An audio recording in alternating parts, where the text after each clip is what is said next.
Yes, hello students, welcome back to the channel. So in our previous video we have talked about the cathode ray tube experiment, that is the discovery of electron, and also we have talked about the properties of those cathode rays, and by applying electric and magnetic field simultaneously we are able to get that cathode rays in a straight line. Okay, so these are the things we have discussed in our previous classes. So in this video we are going to talk about the charge to mass ratio of an electron.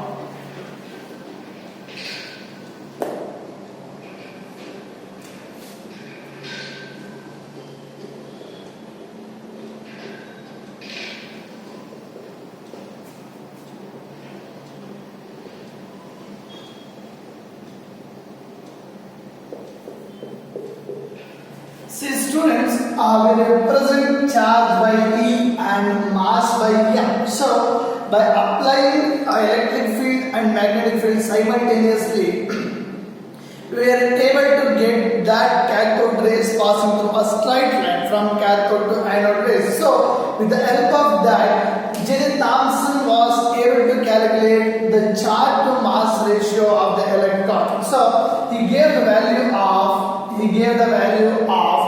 1.758820 into 10 to the power of 11 coulombs per kg inverse. Clear? So where E is expressed in coulombs C, clear? C, and whereas M is the mass, it is expressed in kg, yeah, that is kilograms. It is expressed in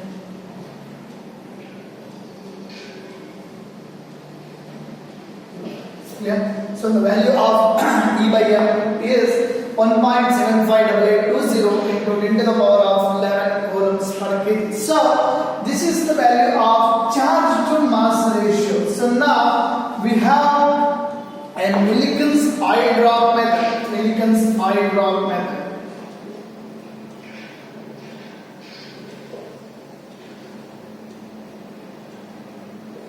We need not to study regarding this more. We do not have the syllabus. We need to only focus on the value of the charge. That's it. Okay. So with the help of this Millikan's eye drop method, we will be able to get the charge of an electron. Yeah, so in this chapter right now we are talking about the fundamental particles of an atom, that is protons, neutrons and electrons. And electron, we are seeing the discovery of electrons from cathode ray tube experiment, and then we are finding out the charge to mass ratio of an electron, and now we are getting into the charge of an electron by the Millikan's eye drop method. The charge of an electron is, that is E is 1.6022 into 10 to the power of minus 19 coulombs. Clear students? So this is very simple now. So now we have got the charge and charge to mass ratio. So now with the help of these two, can we able to calculate the mass of an electron? Yes, it is possible. So the mass of an electron can be calculated by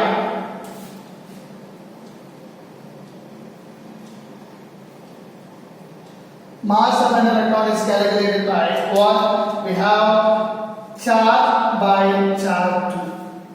Yeah. So with this value, just divide these two values, you will get exactly the mass of an electron, which is very important. So we have charge of an electron. This we have got by Millikan's eye drop method. So it is 1.6022 into 10 to the power minus 19 coulombs, and we have charge to mass ratio, that is 1.758820 into 10 to the power of 11 coulombs per kg inverse. Okay, if you just divide these two values, you will get the mass of an electron, that is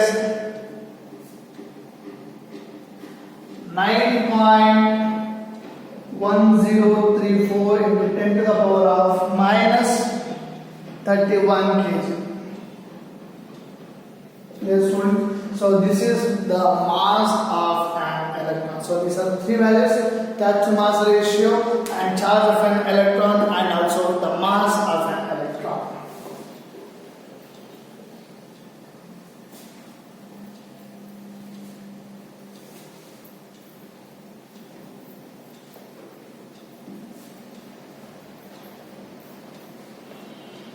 So now till now we have seen and we know that matter is a neutral substance. Okay, it is neutral. So now we have talked about the negatively charged particles called electrons. So if a matter has to be neutral, means there is negative charged particles called electron and there should be positive charge. Okay, or then only positive and negative charges cancels each other and matter will become neutral. So after getting these cathode rays, from the help of cathode rays, we are able to get that there is some negatively charged particles called electrons, and if there is some negatively charged particles, there also should be some positively charged particles. Okay, so the discovery of proton was started by this assumption, clear? Assumption of the neutral state of the matter. So there is negatively charged particles, then there should be the positively charged particles also. With the help of that, so we have the concept of anode rays. Yeah? In that case, we are talking about cathode rays. The rays were passing from cathode to anode, but in this case, we are talking about anode rays. That is, the rays are passing from anode to cathode. We will study regarding this.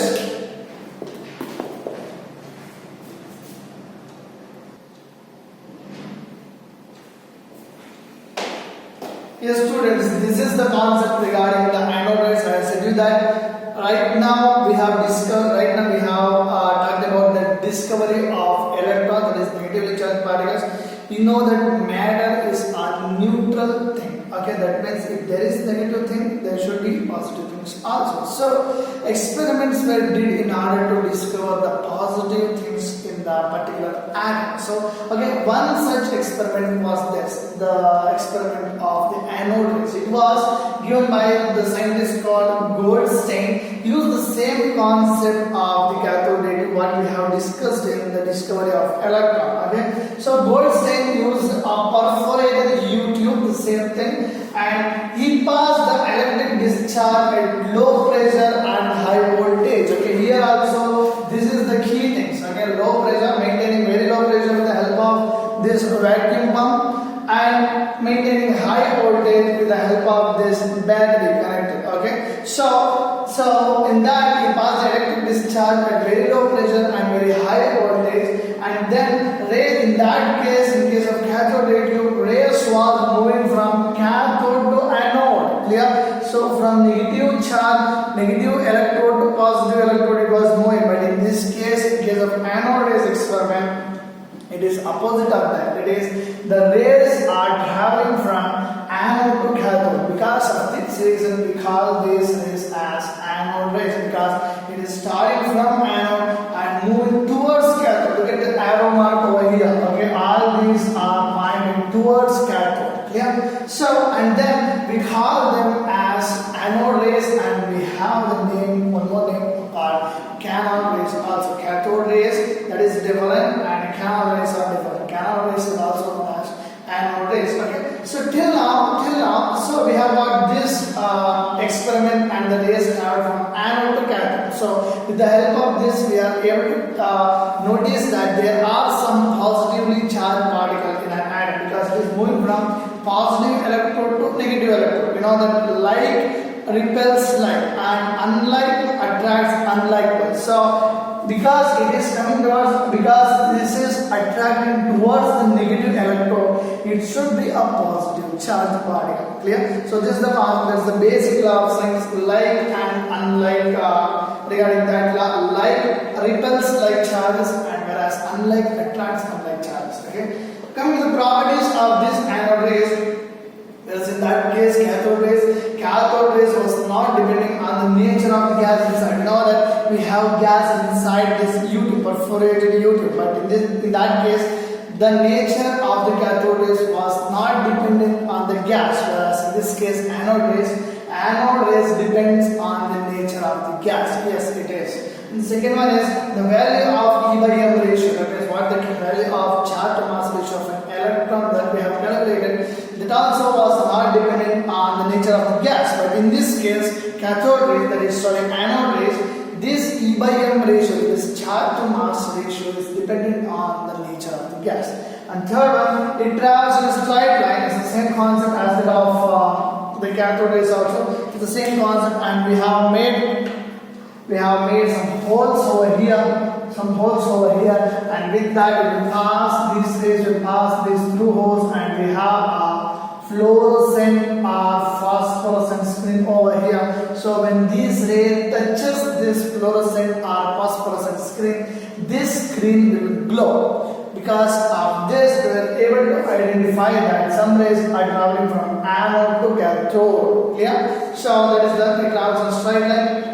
And when we apply the electric field and magnetic field, the behavior is similar to that of the positively charged particle. So if it is a positively charged particle, when we apply electric field and magnetic field, what the behavior is observed, it is the same behavior which is observed in case of anode rays. With the help of all these things, we are able to tell that there is some positively charged particle is also available in an atom. But till now, this Goldstein haven't named that positive charged particle as a proton.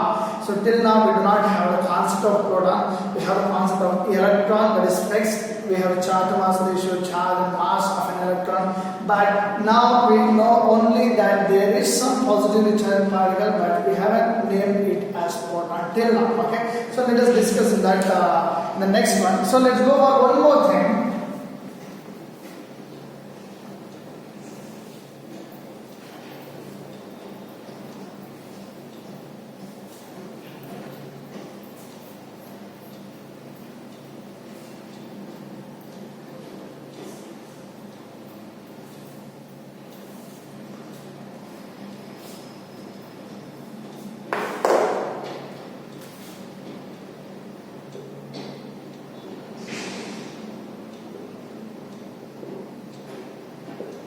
So discovery of neutron. See, the concept of neutron, the existence of concept of neutron was very different. So we had positively charged, we had negatively charged, that is the electron, we had positively charged, that is the proton, but till now we haven't named, but we have the existence of positively charged. But see, what happened is James Chadwick Rutherford, actually the man behind the concept of neutron was Rutherford.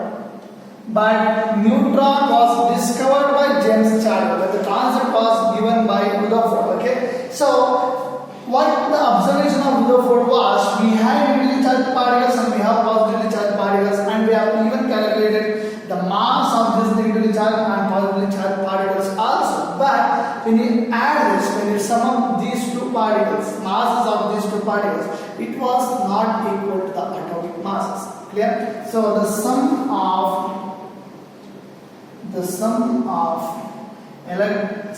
mass of electron, the sum of mass of electron and positively charged particle is not equal to, it was not equal to atomic mass. That was a clear doubt of Rutherford, but he suggested that there should be some more other than this positively and negatively charged particle. So this negatively charged particle, we know that it is electron.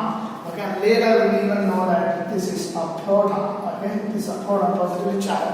And even if we add these two masses of these two particles, electron and proton, it will not be equal to the atomic mass. So he predicted that there should be something, some more thing which has mass, but it should not have, but it is not having any charge, whether it is positive or negative, but it is having some charge. He predicted that, and he was not able to prove that. He was not able to identify that. Later, with this concept of Rutherford, James Chadwick in 1932 discovered neutron.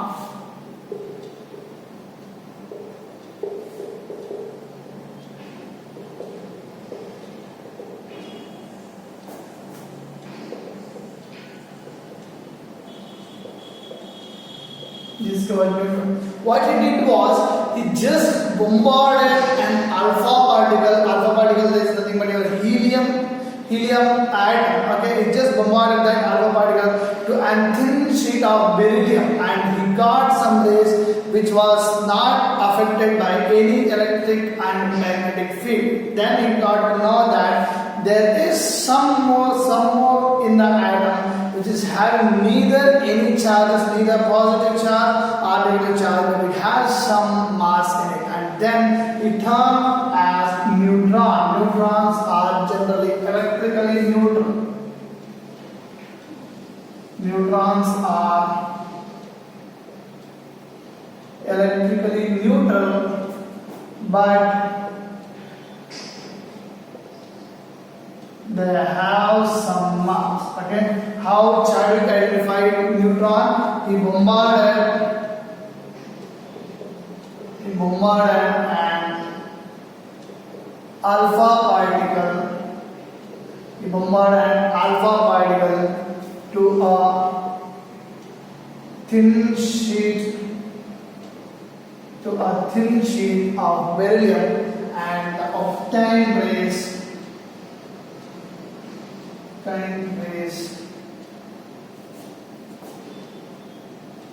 was not affected by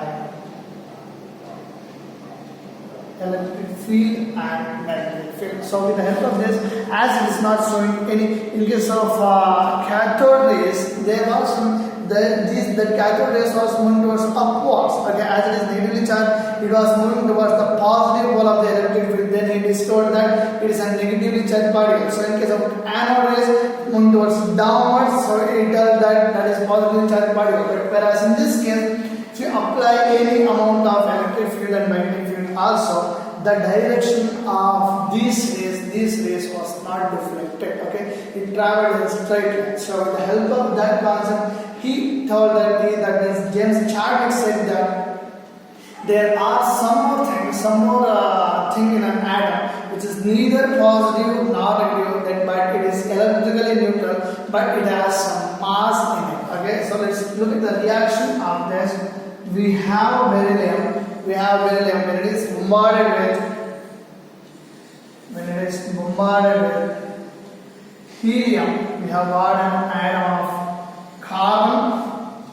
carbon plus a neutron. This N represents a neutron. This is carbon, this is beryllium, and this is helium. Yeah? So when he bombarded helium, it is also known as alpha particle. When he bombarded the alpha particle to a thin sheet of beryllium, we have one carbon, and this was the ray. Okay, see, this having no charge, neither positive nor negative, but it has some mass. Because of that reason, only positive and negatively charged mass was not being equal to the atomic mass, and even when you add the positively negatively charged mass with the help of this, the mass of neutron, it was equal to the atomic mass. Okay, this is the concept how James Chadwick discovered electron, and he also given the mass of electron. The mass of electron is, mass of neutron is 1.675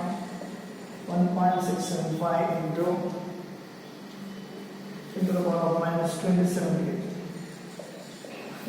So this is the mass of neutron. This is regarding the discovery of neutron, students.